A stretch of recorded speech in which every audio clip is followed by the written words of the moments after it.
स्वागत और अभिनंदन है आप सबका साहिब बंदगी। और आप देखना शुरू कर चुके हैं अपना पसंदीदा यूट्यूब चैनल खुशहाल ज़िंदगी। खुशहाल ज़िंदगी में आज बात करेंगे एक ऐसी खुशहाल ज़िंदगी की जो कि बिल्कुल कहीं और किसी लोक में जा चुकी थी, वो आज हमारे सामने बैठी हुई है।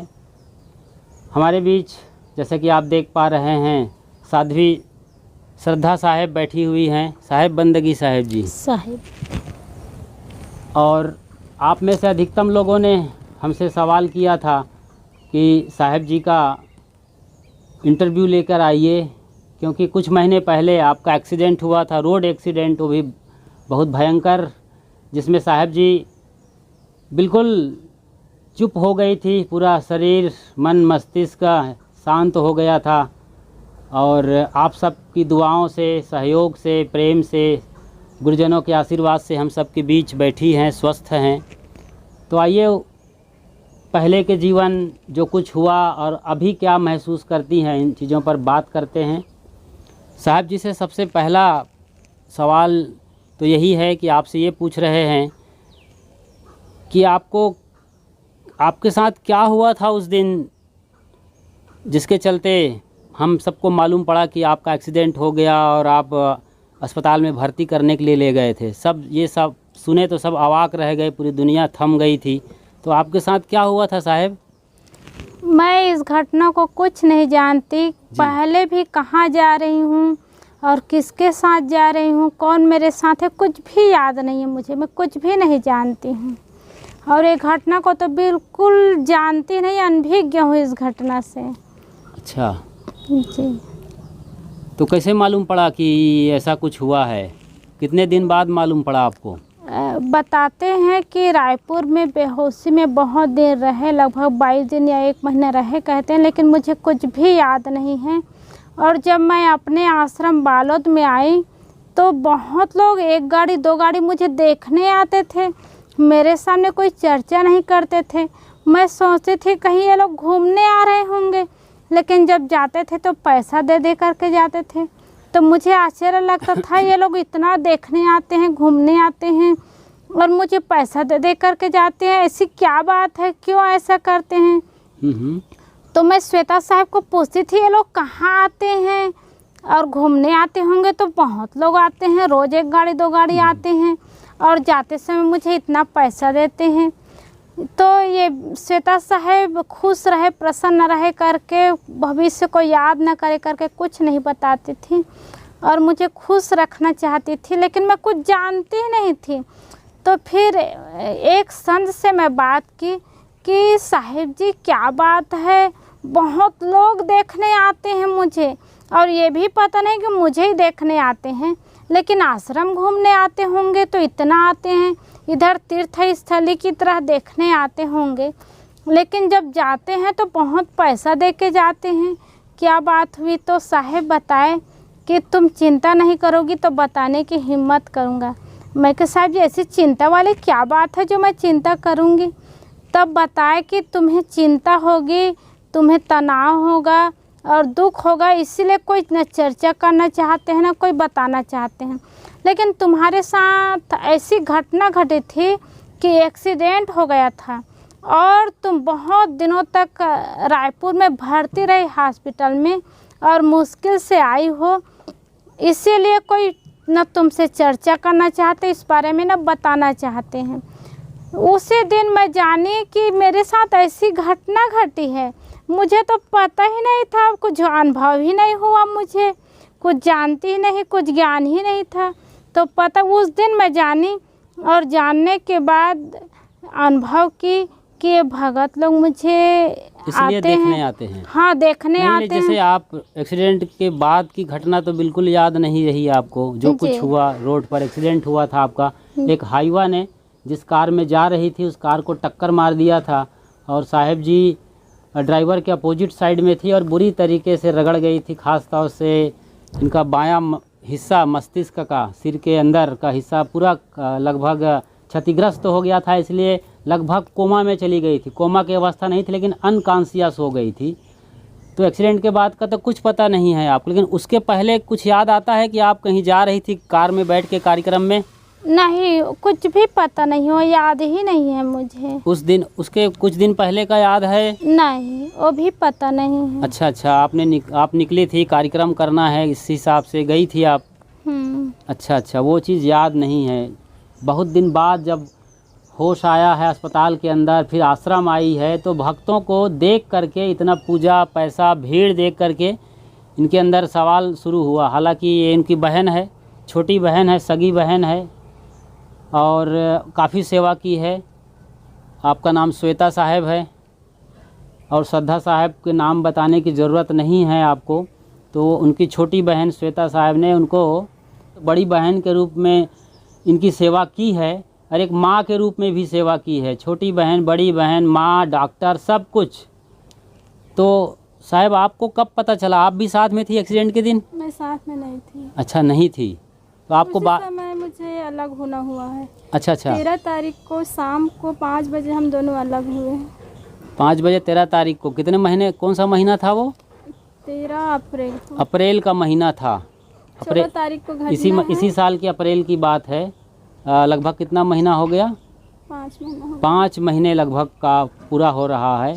मतलब 3 महीने तक लगभग साहब अस्पताल के अंदर रही है। 1 महीना रही है। अच्छा अच्छा, तो आपको पता चला था उसी दिन 5 बजे अलग हुई थी, और कितने बजे घटना हुई थी?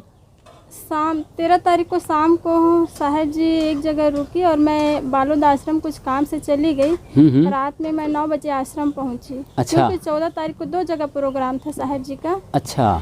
तो अरसनारा ठीक है, मैं और साथियों के साथ चली जाऊंगी, आप पार रास्ता कार्यक्रम कर देना करके। पाररास आश्रम चली आई, जो बालोद के पास पाररास है। छत्तीसगढ़ में बालोद एक नया ज़िला है, दुर्ग भिलाई स्टील प्लांट के पास।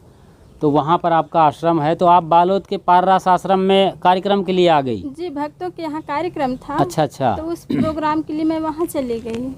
और शाम को लगभग 6-7 बजे की बात है ये साहब के साथ?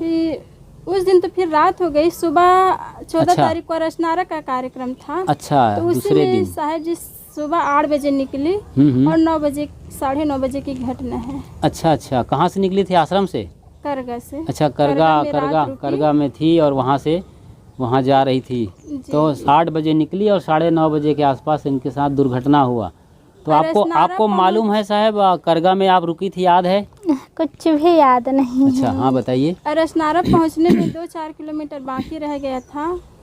अंदर है रसनारा गांव, तो मेन रोड में उसी जगह हुआ। मेन रोड पर, जैसे कि हमने बताया, हाईवा के साथ एक कार की टक्कर हो गई जिसमें साहब थी और इनके और भी साथी जो ड्राइवर थे, साहब साध्वी लोग ही चला रही थी। तो वो लोग भी चोट खाई थी, मगर आपका बहुत ज़्यादा हो गया था, जिसको फिर हमने जल्दी से इसी आपके खुशहाल ज़िंदगी चैनल से वायरल कर दिया था। और बाद में हमने साहब का अकाउंट नंबर लिया और डाला था। तो आप सबका भी अच्छा खासा सहयोग आया है। तो आप लोगों का ही ये अब जानने का जिज्ञासा बढ़ी है कि साहब की स्थिति कैसी है। जानना चाहते हैं साहब, आपके भक्त लोग जो आपको सहयोग दिए हैं, आपके लिए दुआ किए हैं, दवा किए हैं, दया किए हैं, वो सब जानना चाहते हैं कि अभी कैसे हैं आप? अभी मैं एकदम बढ़िया हूँ जी। और मुझे कोई किसी चीज़ की चिंता नहीं है, किसी प्रकार का टेंशन नहीं है। सब भक्तों का सहयोग है, भक्तों का प्यार है और संत गुरुजनों का आशीर्वाद है, जिसके माध्यम से मैं आज ठीक हूँ। मुझे शरीर से कोई तकलीफ़ नहीं, शरीर से एकदम फ्री तो नहीं हूँ, लेकिन मुझे शरीर से तकलीफ़ भी नहीं है। अच्छा, अभी साहब जी की थोड़ा सा इधर झुकाव है, आप गौर करेंगे तो थोड़ा झुक करके बैठती हैं, तो वो हम महसूस कर रहे हैं, लेकिन पहले से काफ़ी बेहतर हो गई हैं। तो ये भी कुछ महीने के अंतराल में ये भी ठीक हो जाएगा, ऐसा हम उम्मीद करते हैं। जैसे कि इनका पिछले 3-4 महीने का रिपोर्ट कार्ड देखेंगे, जो इनकी बहन यहाँ बैठी हैं, आश्रम के और लोग जो सेवा कर रहे हैं, वो बताते हैं कि काफ़ी स्थिति गंभीर थी अस्पताल से आने के बाद भी। और हम आपसे मिलने गए हैं अस्पताल में, वहाँ भी आपका इंटरव्यू लेना चाहते थे, लेकिन आप बोल नहीं पा रही थी। बोलती थी तो अस्त व्यस्त बोलती थी, क्या बोलती थी कोई समझ में नहीं आता था। आपको मालूम है ऐसा कुछ? नहीं, कुछ भी। मुझे रायपुर की कुछ बातें याद नहीं हैं, किसी अच्छा। से मिली हूँ ये भी याद नहीं है। मैं जब मिलने गया था तो आपने मेरे लिए एक लाइन बोला था, क्या याद है? नहीं। क्या बोला था साहब? आप गए तो पूछे कि साहब मुझे पहचानती हो? तो हाँ। मुझसे पूछने लगी कि कौन है। मैं बताई यतीन्द्र साहब है। जानती हो? हाँ जानती हूँ। अच्छा। पूछे बस इतना कही, हाँ मैं जानती हूँ, संत बहुत अच्छे हैं। अच्छा अच्छा। तो मैं पूछे कि जानते हैं तो अच्छे हैं करके बताई, तो कैसे अच्छे हैं, कैसे अच्छे हैं, कैसे जानती हो? तो बताए कि साहब जी बहुत अच्छा बोलते हैं माइक से। अच्छा अच्छा। तब लगा कि हाँ सचमुच में पहचान रही सही है। तरीके से जान रही है। हाँ, मतलब तब भी चेतना काम कर रही थी।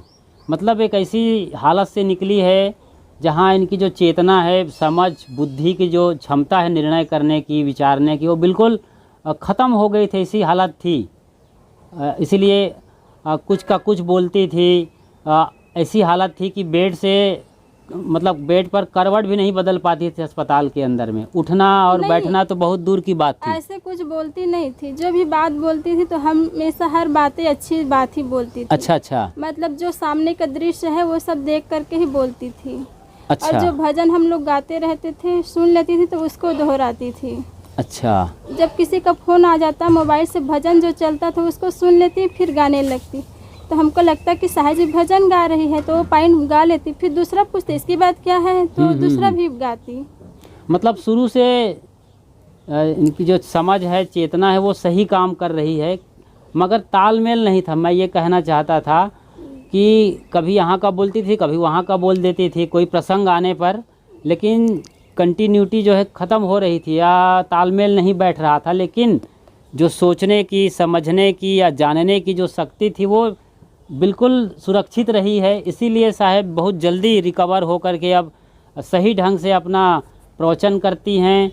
और जो मेमोरी है पिछले 25-30 साल की, ये जिस गांव में हम बैठे हैं, बोडरा गांव है, यहाँ 25 साल पहले ये साहब जी नवापारा कबीर आश्रम से साइकिल चलाकर आई थी। मूरा से आई थी जी। अच्छा अच्छा। मूरा कबीर ब्रह्मचारिणी आश्रम मूरा है, वहाँ सुमन साहब के साथ ये साइकिल चलाती हुई यहाँ आई थी और अपना पहला कार्यक्रम दी थी। तो वो याद है आपको? जी। देखिए अभी बिल्कुल याद है जी। और बचपन की बातें याद हैं आपको अच्छी तरीके से? कुछ कुछ बातें याद है। हाँ, मतलब मेमोरी बिल्कुल सही है, समझ बुद्धि एकदम सही है साहब की। लेकिन बीच में हम लोग देखते थे तो कोई उस तरीके से आकलन करते थे कि शायद इनकी मेमोरी लौटे कि, है ना, लगता था कि नहीं? क्योंकि बिना तालमेल की बोलती थी या थोड़ा बोल के रुक जाती थी, तो ऐसा लगता था। लेकिन आज हम सब बहुत खुश हैं, आपको देखने वाले भी। तो जैसे नींद की बात करें, नींद आती है बराबर? बहुत नींद आती है मुझे, कोई चिंता नहीं रहती। रात में तो एक ही नींद होती है मेरी। हाँ हाँ। और दिन में भी जब सोऊं तब नींद आ जाती है। अच्छा। और कोई शरीर में कहीं दर्द तकलीफ? कहीं भी दर्द नहीं है, कोई तकलीफ नहीं है मुझे शरीर से। सोचने में जोर लगाना पड़ता है? नहीं, जोर तो लगाना नहीं पड़ता। सोच भी ज़्यादा नहीं होता। क्या सोचो, सोच तो कुछ नहीं होता।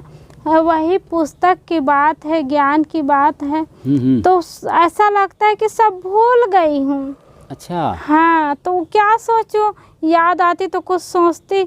और पहले की कहानी जो है, हाँ। और बहुत सारी ज्ञान की बातें हैं, ऐसा लगता है मैं सब भूल गई हूँ। लेकिन जब हाथ में माइक आ जाता है तो कुछ बोलने आ जाता है। हाँ, लेकिन अभी ऐसे याद करो तो याद नहीं आता। अच्छा अच्छा, ये स्वाभाविक है। और मुझे भी मालूम है ये, जब हम बोलने की बारी आती है उसके पहले तक, जब तक हमारा नाम अनाउंस नहीं किया, तब तक सोचते हैं कि क्या बोलेंगे क्या नहीं, किस टॉपिक पर बात करें। लेकिन जब आप माइक ले लेते हैं तो एक धारा प्रवाह आप आराम से बोलते हैं। ये अपना भी अनुभव है। तो साहब के साथ यही होता है कि आराम से बोल लेती हैं, कोई दिक्कत नहीं होती है। हम लगातार सुन रहे हैं पिछले 1-2 दिनों से, तो समझ में आ रहा है। तो मतलब शरीर में भी कोई तकलीफ़ नहीं है, सोचने विचारने में भी ऐसा कुछ नहीं है जी। तो आपको कभी ऐसा लगता है कि मैं पहले बढ़िया भजन गाती थी, मेरा स्वर अच्छा था, बढ़िया कथा कहानी कहती थी, क्या मैं कर पाऊँगी कि नहीं कर पाऊँगी, ऐसा कोई हल्का सा चिंता, हल्का सा सोचती हो? हाँ, ऐसा लगता है मुझे सब लोग प्रवचन की बात करते हैं तो मुझे लगता है कि मैं क्या सही में बोलती थी अच्छा जो इतने लोग मुझे याद करते हैं। मतलब बोलती थी ये जानती हूँ, लेकिन बहुत अच्छा बोलती थी या कैसे बोलती थी ये मुझे अनुभव नहीं होता। और भजन गाती थी ये तो याद है, लेकिन वही सब चर्चा करते हैं ना, तुम किसी से भी चर्चा करो तो कुछ बोलने के लिए कहते हैं, तब मुझे एहसास होता है क्या मैं प्रवक्ता थी, बहुत बोलती थी करके। अच्छा अभी हाँ, क्या और कुछ कह रही थी?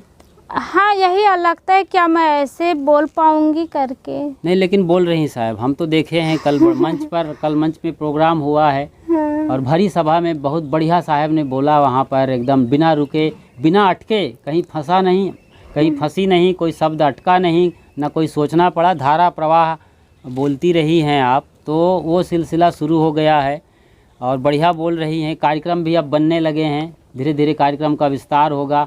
छत्तीसगढ़ के बाहर भी आप जाएंगी, जहाँ जहाँ राजस्थान में, उत्तर प्रदेश में, बिहार में और बाकी अन्य जो गुजरात वगैरह प्रांत है, राजस्थान के ऊपर दिल्ली के आसपास का इलाका आपको जाना है और आप जाएंगी ज़रूर। तो वैसे जो लोग मिलते हैं आपसे क्या सवाल पूछते हैं? सबसे पहले क्या जानना चाहते हैं?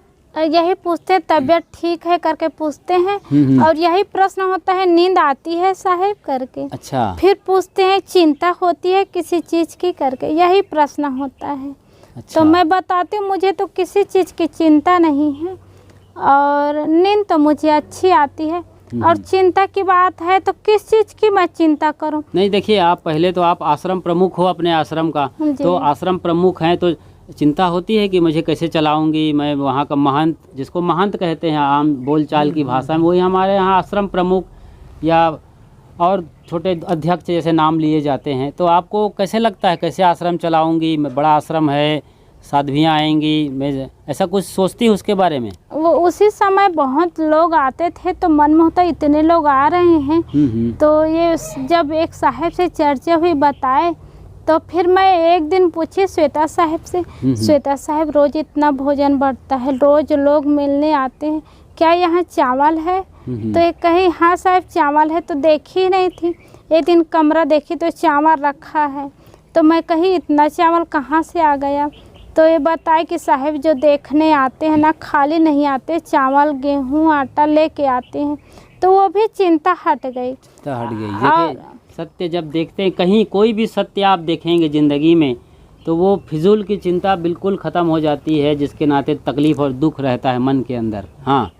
और जैसे अब घर में हूँ तो दवाई के लिए जाना पड़ता है, शरीर को ठीक करना है करके फल के लिए जाना पड़ता है, दूध के लिए, तो ऐसे बहुत खर्चा लगता है। तो मैं सोचती थी कि इतना खर्चा लगता है और कहीं तो मुझे जाना नहीं होता तो मेरे साथी कहाँ से खर्चा करती होगी, यही मैं कही। तो कहे साहब उसकी चिंता करने की बात ही नहीं है, सब भगत लोग पूरा सहयोग किए हैं, संतों और भक्तों की कृपा रही मेरे लिए, जो उसी घटना के समय बहुत सहयोग किए हैं और वही सहयोग का पैसा आज भी मुझे निश्चिंत बना करके रखा है। तो श्वेता साहब बताए कि साहब वो चिंता की बात ही नहीं है, जो सहयोग किए हैं वो आज भी है और उसी सहयोग से सब चल रहा है, चिंता की बात नहीं है। तो मेरे मन में निश्चय हो गया कि मेरे लिए चिंता करने की बात नहीं है।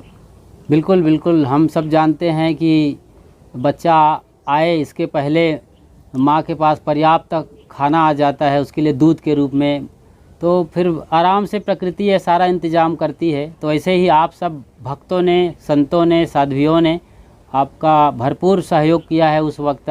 जैसे कि मैंने बताया कि पहले की जो दुर्घटना वाली वीडियो है रोड एक्सीडेंट की और हॉस्पिटल के अंदर जाके हमने जो कुछ दिखाया था उनमें अकाउंट नंबर डाल दिया था, तो उसके ज़रिए भी सहयोग मिला है, वो अभी भी काम कर रहा है, अभी भी अकाउंट नंबर डिस्प्ले हो रहा है, आप देख लीजिए। और ज़रूर जो कुछ हो सकता है वो मदद करते रहिए ताकि साहब जी पूरी तरीके से स्वस्थ हो जाए और आपके घर आंगन में आकर अपने सत्संग, भजन और विचारों से लाभ दें। तो श्वेता साहब से पूछते हैं कि चूँकि वो बिल्कुल माँ की तरह रही है और एक बच्चे की तरह पाली है इनको, तो आप इस दौरान तब से 3-4 या 5 महीने के अंदर अंदर कैसा अनुभव हुआ, ज़रा बताइए। जो भी हाँ हाँ यही लगा कि मुझे अब जैसे भी हो, जिस स्थिति, मुझे साहब की सेवा करना है, साथ में रहना है। 1 महीना 3 दिन तो हम लोग हॉस्पिटल में रहे। उसके अच्छा। बाद जब हॉस्पिटल से आश्रम आए तो 15-20 दिन तक तो साहब जी को पता नहीं था कि हम लोग आश्रम पहुंच गए हैं। अच्छा जी, यही लगता था कि हम कहीं दूसरे जगह भगत के घर रुके हैं। तो बार बार मुझसे कहती थी कि चलो ना, हम लोग आश्रम कब जाएंगे, भक्त लोगों से बात करो, हमको आश्रम छोड़ दें, दूसरे के घर ज़्यादा देर रहना अच्छा नहीं है, इतने लोग हैं तो भार होता है। तो मैं बार बार बताती थी कि नहीं साहब जी, हम लोग आश्रम आ गए हैं। फिर थोड़ी देर में बात भूल जाती, फिर दूसरे तीसरे दिन फिर कहती कि हम लोग आश्रम कब जाएंगे, दूसरे जगह ज़्यादा देर रहना अच्छा नहीं है, भार होता है। अच्छा अच्छा, ऐसा। और वो जैसे सेवा करते हुए क्या तकलीफ़ हुई, मतलब क्या विशेष परिस्थितियाँ आ रही हैं सेवा करने में? ऐसा मुझे कुछ भी नहीं लगा कि मुझे कोई तकलीफ़ है, कोई परेशानी हो रही है। और हॉस्पिटल में रहें तो सबकी दयनीय स्थिति होती है, हॉस्पिटल का नियम होता है। भक्त लोग मिलने आते थे तो मैं समय भी नहीं दे पाती थी। हाँ। इतने लोग फ़ोन भी करते तो मैं फ़ोन से बात भी नहीं कर पाती थी। आप सबको असुविधा भी हुई, मैं क्षमा चाहती हूँ। आप सबसे बात भी नहीं कर पाती, पर मन में मुझे एक लगता था कि सब लोग यहाँ, हॉस्पिटल का नियम भी नहीं है, मिलने नहीं हाँ, देते। बता रहे थे भक्त लोग कि हम लोग जाते थे तो मना करते थे बार बार। स्वाभाविक है, उस समय कोरोना का आखिर भी चल रहा था और ये सारी चीज़ें, तो हॉस्पिटल का रूल्स रेगुलेशन है तो फॉलो करना चाहिए। लेकिन अब अपने गुरु और प्यारे के लिए तो कहाँ ये बंदिश, लेकिन फिर भी मौका मिला। मन में तो यही लगता था कि साहब जी अब नहीं बच पाएगी तो हम लोग दर्शन करने चले। पर मेरे मन में होता था कि लोग इतने भीड़ में यहाँ क्यों आते हैं, जब साहब जी आश्रम पहुँच जाएगी तब आके मिल लेते। सबको होता था कि साहब के अंतिम दर्शन कर ले, अंतिम बार मिल ले। लेकिन मेरे मन में कभी भी किसी दिन नहीं हुआ कि साहब जी का शरीर छूट जाएगा, नहीं रह पाएगी। मुझे तो अंदर से आत्मविश्वास और मनोबल था कि साहब जी ठीक हो जाएगी। बस इनका कुछ प्रारब्ध बचा था, वही पूरा हो रहा है करके। हाँ, पूरी तरीके से साहब प्रारब्ध को, या फिर कहना चाहिए कि मौत को चकमा देकर तो नहीं कहते, लेकिन हाँ, उसको परास्त करके आई है साहब। लड़ाई लड़ी है, खूब जम के लड़ी है, और आप सब सहयोगी रहे हैं और प्रारब्ध बहुत मजबूत था और आज हमारे सामने बैठी हुई हैं। अब साहब से इसे हम चलते चलते चाहेंगे कि एक प्यारा सा भजन गुनगुना दीजिए, गा दीजिए साहब जी, जो आप गाती हैं। आप सब बहुत सहयोग दिए जी, और आप सबके सहयोग से मेरा शरीर सुरक्षित है। आप सबको बहुत बहुत साहेब बंदगी है। मेरे गुरुदेव मुझे आधार दिए, प्यार दिए, और गुरुदेव के ज्ञान से ही मैं आज सुंदर हूँ, सुरक्षित हूँ। और ऐसे ही गुरुदेव का आशीर्वाद, संत समाज का आशीर्वाद मेरे लिए बना रहे जब तक शरीर रहे, यही मेरी अपेक्षा है। साहब जी कह रहे हैं एक भजन सुनाओ, तो थोड़ा सा भजन गुनगुना देती हूँ। बसेगी भक्ति कब गुरु के, स्वरूप के ज्ञान दिल अंदर, तजेंगे मान विद्या धन, गहे निर्मानता सुंदर, न मन में क्रोध लाएंगे, हम दिल से निकालेंगे, न कोई मित्र यारी होगा, न ईर्ष्या डाह के गंदर, बसेगी भक्ति कब गुरु के, स्वरूप के ज्ञान दिल अंदर,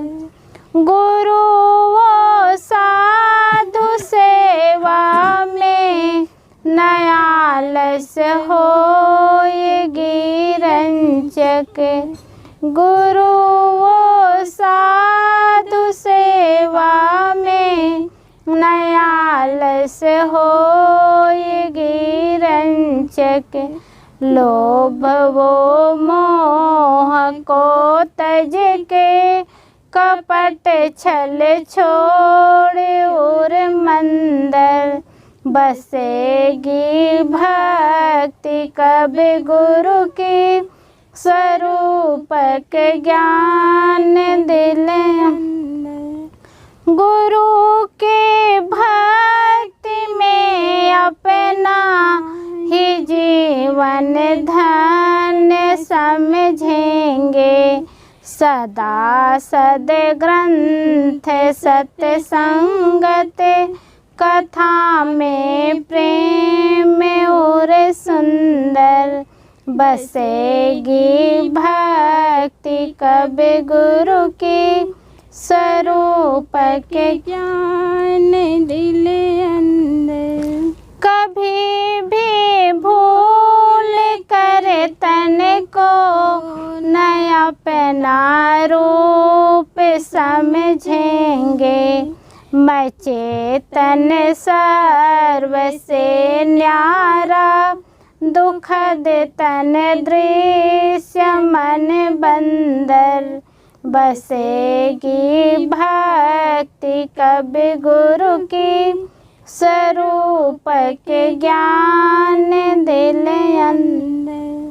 सदा सद्गुण भरे होंगे, क्षमा वो नम्रता समता, आहो कब पूरे होएगी ये अभिलाषा मेरी सुंदर, बसेगी भक्ति कब गुरु की, स्वरूप के ज्ञान दिल अंदर। तजेंगे मान विद्या धन, गहे निर्मानता सुंदर। बोलिए सद्गुरुदेव की। तो साहब आप वहाँ से निकल के आई है जहाँ से लोग नाम सुन के या उसके बारे में सोच के जान के डर जाते हैं, घबरा जाते हैं। तो हमारे देखने वाले में कितने ऐसे लोग होंगे, किसी का हाथ की तकलीफ़ होगी, किसी का पैर टूटा होगा, कोई और लाचार होगा, एक्सीडेंट भी हुआ, अभी भी हुआ होगा, आजकल भी हुआ होगा। तो ऐसे आदमी जो बिल्कुल टूट चुका है ज़िंदगी से, उसके लिए उनको थोड़ा बता दीजिए, अपना संदेश दीजिए, उनको आशीर्वाद दीजिए। मैं यही कहूँगी कि हमारे साथ जो भी घटना घटती है वो हमारे प्रारब्ध का भोग रहता है, हमारे हटाने से नहीं हट सकता। अब जैसे मेरे साथ घटना घटी, मैं कुछ जानती नहीं हूँ, लेकिन घटना घटना ही था, इसलिए घटना घट गई। और भोगने की बात है, सहने की बात है, चाहे हंस करके सहो चाहे रो करके सहो, सहना तो पड़ेगा ही। जब तक प्रारब्ध है तब तक जीना पड़ेगा, और जब तक जीना है तब तक दुख सुख आएगा ही।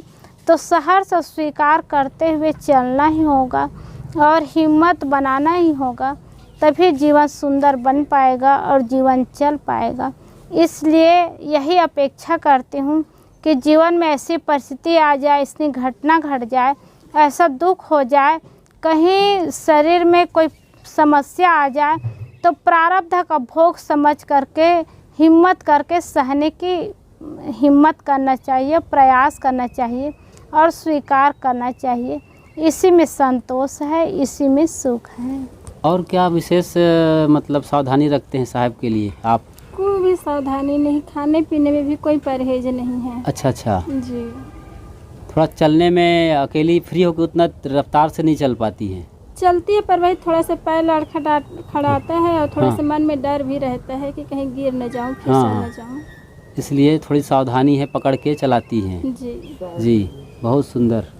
अब 2-3 मिनट साहब जो लोग बैठे हैं सत्संग सुना दीजिए यहाँ पर, 2-3 मिनट बस, क्योंकि आप लोग अभी तक तो हम बातचीत कर रहे हैं, लोग चाहते हैं कि ये कैसे सत्संग सुनाती है, ये जिज्ञासा है। तो आप सुनाइए साहेब, बंदगी साहेब। बोलिए सद्गुरुदेव की जय। परम पूज्य श्री साहिब जी, निश्चित विवेकी सत्संग प्रेमी सज्जनों, ये जीवन बहुत अनमोल है। सदगुरु कबीर ने इसकी महत्ता बहुत बताए हैं। सदगुरु कबीर साहिब ने कि मानव जन्म अनमोल है, धोखे में मत खोए, आप चुके पछताओगे तीन खाने दुखरो। तो मनुष्य जीवन बड़ा अनमोल रत्न है। क्यों अनमोल रत्न है? क्योंकि मनुष्य जीवन में ही मानवीय गुण और मानवीय विचार होता है। पशु पक्षी के जीवन में ऐसा नहीं होता। इसलिए जीवन की कीमत समझे और जब तक समझ है, बुद्धि है, समझदारी है, इसका सदुपयोग करें और इसी से जीवन का लाभ होगा। और संस्कार बनाएंगे तो वही संस्कार जीवन में आज भी सुख देगा और शरीर दूसरा भी मिल गया तो संस्कार ही हमें सुख देगा। तो हम अच्छा संस्कार बनाएं, अच्छा जीवन बनाएं, इसी में हमें सुख मिलेगा, इसी से हमारा जीवन शांतिमय बनेगा। और उसके लिए ऐसे ज्ञान प्राप्त करने के लिए सद्गुरु का आधार बनाएं, क्योंकि सद्गुरु के आधार बनाने से ही जीवन में शांति का रास्ता मिलता है। नहीं तो जीवन भोग भूमिका की तरह जीवन बीत जाता है, बस कमाने और खाने में जीवन बीत जाता है, लेकिन सुख शांति का जीवन जीना चाहिए समझ ही नहीं रहता। इसलिए सद्गुरु का आधार बनाएं और अच्छा से जीवन जीने की शुरू करें। ये जीवन की बहुत बड़ी सफलता होगी। हमारे जीवन में हमें आधार देने वाले गुरुदेव श्री अभिलाष साहिब जी हुए और जब से हम गुरुदेव के निकट गए तब से गुरुदेव का प्यार मिला, गुरुदेव का सहारा मिला, गुरु के देव का आधार मिला और उनके आधार में रह कर के आज तक महसूस करती हूँ ऐसी घटना में भी गुरुदेव मिले, इसलिए जीवन सुखमय है। और इसीलिए हम गुरु का आधार बनाए रखें तो निश्चित है जीवन सुंदर रहेगा, जीवन सुखमय रहेगा। शरीर तो एक दिन जाना ही है, प्रारब्ध का भोग समाप्त होगा, इसको हम बदल नहीं सकते, लेकिन शरीर रहते रहते हम संतोषपूर्वक अच्छा से जीवन जी ले, ये हमारी सफलता होगी। बोलिए सद्गुरुदेव की जय। बहुत बहुत आभार और अभिनंदन साहिब जी आपका कि आपने कुछ मौका निकाला और अपने लोगों को बताया कि हम अभी किस तरीके से हैं और क्या तकलीफ़, क्या स्थिति परिस्थिति सबको अवगत कराया। बहुत लोग जानना चाहते रहे हैं तो साहब ने आपको सब कुछ लगभग बता दिया है। अभी स्वस्थ हैं और बराबर किताब पढ़ लेती है ना साहब जी? हाँ, किताब है, भजन की डायरी वगैरह है जी। आँखों में प्रभाव पड़ा है तो अच्छा। चश्मा लगा के पढ़ती हूँ। जी। बिना चश्मा के छोटा अक्षर दिखाई नहीं देता। अच्छा, तो चश्मा लगा के पढ़ती हूँ तो पढ़ लेती हूँ। अच्छा। तो पढ़ती लिखती हैं, लोगों से मिलती है, मेरा मतलब है कि लोग आते हैं तो बैठती हैं, जो पूछते हैं वो बताती हैं। सत्संग का सिलसिला चल ही रहा है तो आपका जीवन जो शेष जीवन है वो सुखद एवं मंगलमय हो।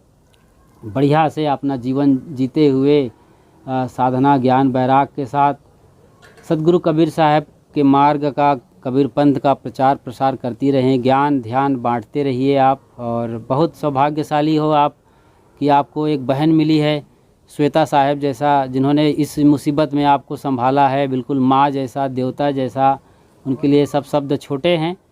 उन्होंने अपने बिल्कुल अपना आधा हिस्सा समझी आपको, बल्कि क्या कहें, उसके लिए शब्द भी छोटा पड़ता है। तभी वो इतना परवरिश की है, हर हाल में वो बढ़िया पुचकारती भी है, दुलारती भी है। एक जैसे एक बच्चे को माँ दुलारती है नन्ना मुन्ना राजा बोल करके, तो वो इसी तरीके से शब्दों को प्रयोग करती है इनके लिए और आज भी कर रही है। और आप देखिए, प्रेम रंग लेकर आता है, जीवन देता है प्रेम। तो कभी हिम्मत नहीं हारना चाहिए। प्रारब्ध बचा हुआ है और प्रारब्ध नहीं भी है तो आपका प्रेम प्रारब्ध पैदा कर देगा। ये बड़ी बात हमने देखा है इन दोनों के जीवन से। तो अच्छा है कबीर पंथ के लिए कि आप फिर से लौट आई हैं, स्वस्थ हैं, सत्संग धारा बह रही है। आपकी धारा जन जन तक, गांव-गांव तक पहुँचे, इन्हीं शुभकामनाओं के साथ आपके लिए अनंत आत्मिक अभिनंदन करते हुए आपके लिए संत गुरुजनों का आशीर्वाद सदा यूं ही बरसता रहे, आप स्वस्थ रहें और हम सबको आपकी जो वाणी है वो सुनने को मिले, आपका प्रेम वो भी मिलता रहे, आपका दुलार भी मिलता रहे, सब कुछ मिलता रहे। साहेब बंदगी साहेब। आप सबको भी बहुत बहुत साधुवाद कि लगातार आप हमारे चैनल के साथ जुड़े हैं, आखिर तक आपने इस एपिसोड को देखा है। इंटरव्यू है इनका, और मौका मिलेगा और लेके आएंगे। चैनल पर बिल्कुल नए हैं तो फ़ौरन सब्सक्राइब कर लीजिए। वीडियो अच्छी लगी तो लाइक करना मत भूलिए और आपके दिल को छू गई श्रद्धा साहब की बात, तो इस बात को औरों के दिलों तक पहुंचाइए, मतलब शेयर और फॉरवर्ड करिए। और कुछ जानना चाहते हैं श्रद्धा साहब के बाबत या अपने जीवन के बारे में कुछ भी जिज्ञासा है तो उसको नीचे कमेंट बॉक्स में लिखिए, हम उस पर नई वीडियो लेकर ज़रूर आएंगे। साहेब बंदगी साहेब साहेब।